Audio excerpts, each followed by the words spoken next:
Okay.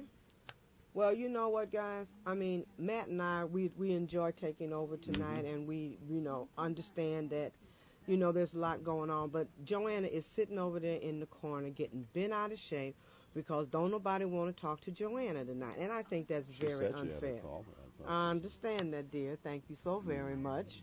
They're talking to her. I don't know what they're talking about, but they're talking to her. but a couple other things. The contracts for the city of Chicago are up this July 1, and we've had some preliminary discussions with the city of Chicago, and they seem to be willing to try to make sure that this process does not drag out like it did before. And how long was the process before? It was 28 months before. It was just too long. So we're anxious to move this. I'm anxious to sit down. The mayor is going to find $500 million for a possible Olympic game. He might be able to find some money for some raises and some additional benefits for our workers. So kudos to Mayor Daley. I'm all for you, boy. Get the job done.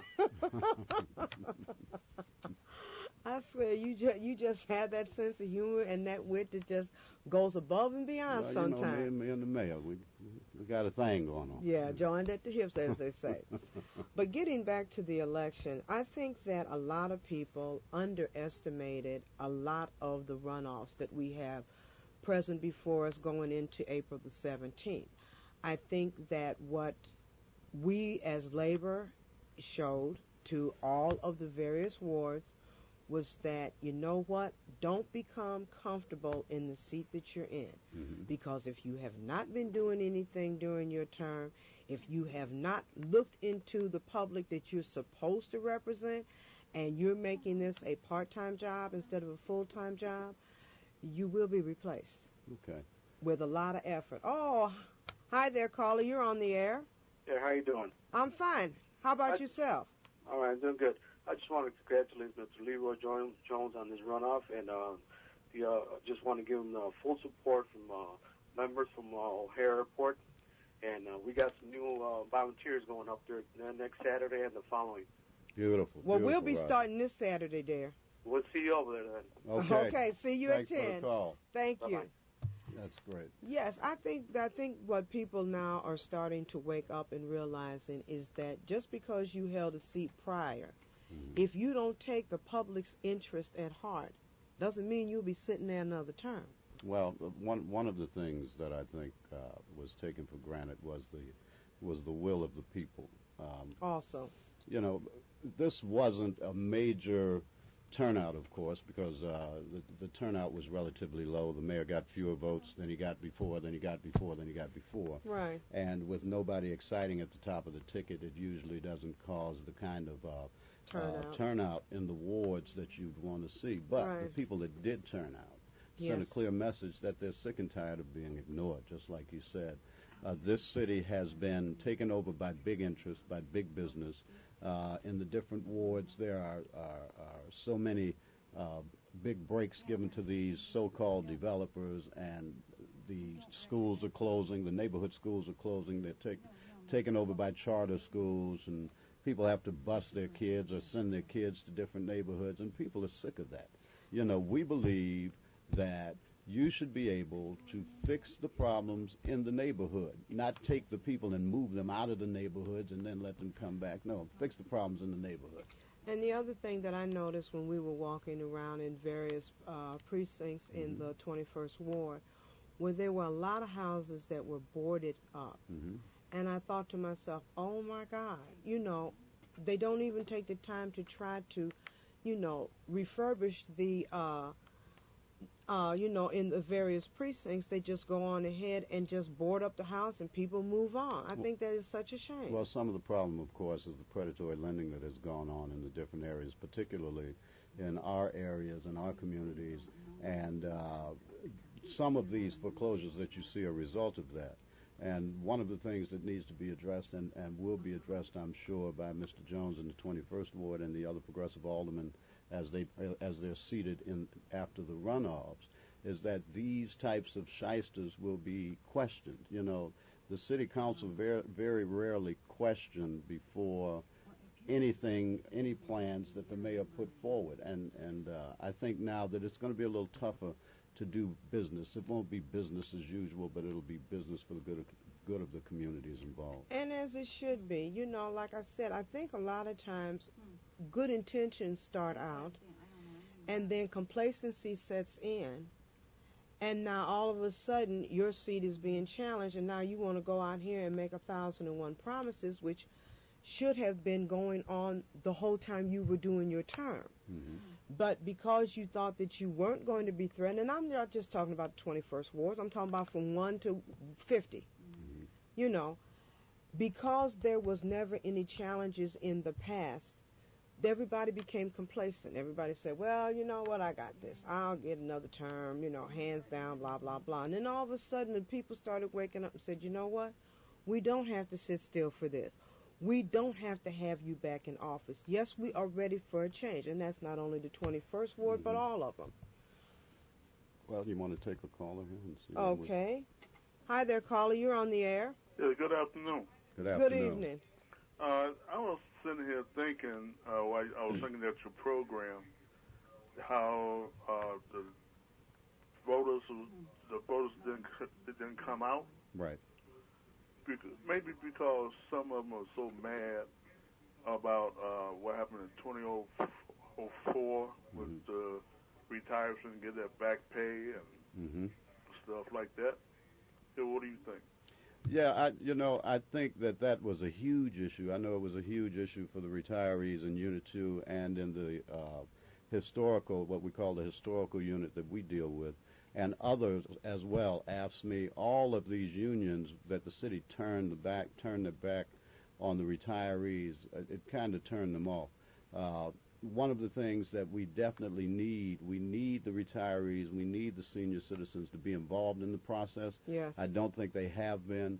As a matter of fact, what I'm going to do is, prior to negotiation of these contracts that are coming up that I'm responsible for, is to do a survey to some of our retirees and get some input from them so that I can take that in with me to the bargaining table, because we can't just let our retirees walk away. We at 73 have a retiree club, and we encourage our retirees to participate, but we need to engage them in their communities after they leave the workplace, because they're still a part of us and it's still important what happens with them. So, yeah, I think a bit of that apathy may have resulted in a low turnout.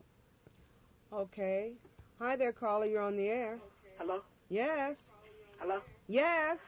Y'all want to tell both y'all some bitches. Okay. Oh, okay. Well, how about that? Wasn't that interesting? That was cute. We had somebody who just learned how to talk. Yes, wasn't nice. That just special? I mean, really and truly. We get some of those. Howard, don't you call back here again. You know, one of the things that occurred while we were out there on election day and we were working the 21st ward with Leroy, I noticed a lot of what appeared to be intimidating presence around the polling areas. Yes, most definitely. And, you know, I don't know whether Howard watches this show, but he should know that won't be accepted the next time. I've been in contact with some people with the police department, and we're going to make sure that those kinds of concerns are addressed immediately. So to all of you all who helped us in this, and any of you all who felt that it was a bit intimidating out there, Sam Cooke said a change going to come. Okay. It's going to be a lot different the next time around. And we're talking about on the 17th.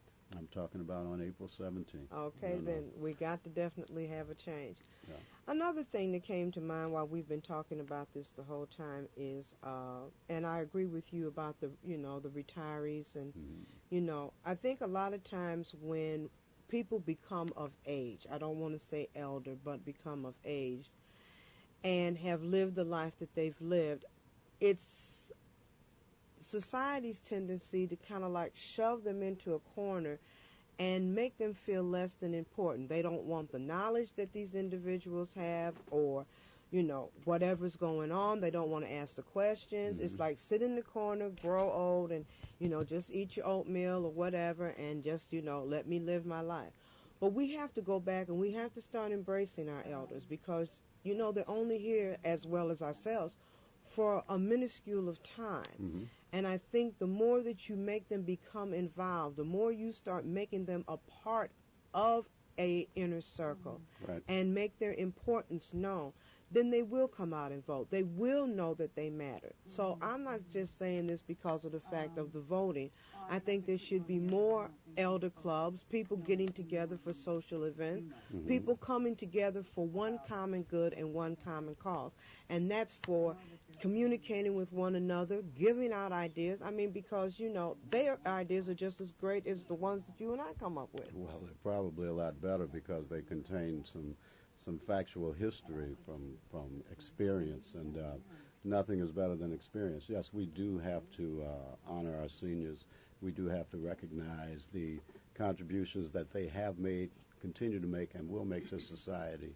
And I agree with you. They're very important, and we have to make sure that we allow them to participate in every effort that we have in the labor field here. Okay. Hi there, caller. You're on the air. Hi, Sandie. Hi. Hi. I was calling to ask, what is they going to do about the CWAs that's laid off? Well, let me answer that. One of the things, you know, the contract negotiations are coming back up for the Board of Education. One of the things that's occurring in the governor's budget efforts is that he's planning to infuse $1.5 billion into education K through 12. And I think that's going to enable the Chicago public schools to take a different approach on how they staff the classrooms, the CWAs, the seekers, the bus aides, all of those titles. So we expect some movement on that issue. Talib Danziad, our excellent director for the Board of Education Division, is working on that, working on proposals. And I would say to you, watch the movement of the governor's budget, because it's important that we call our state senators and our state representatives to support that budget, because in that budget is $1.5 billion, and what he wants to do is begin a process that will guarantee $10 billion in education over 10 years. So it's important that we stand behind him in this effort, because we do need the money, and I think it will directly affect the negotiations at the bargaining table and our ability to bring back the people who have been laid off from those positions.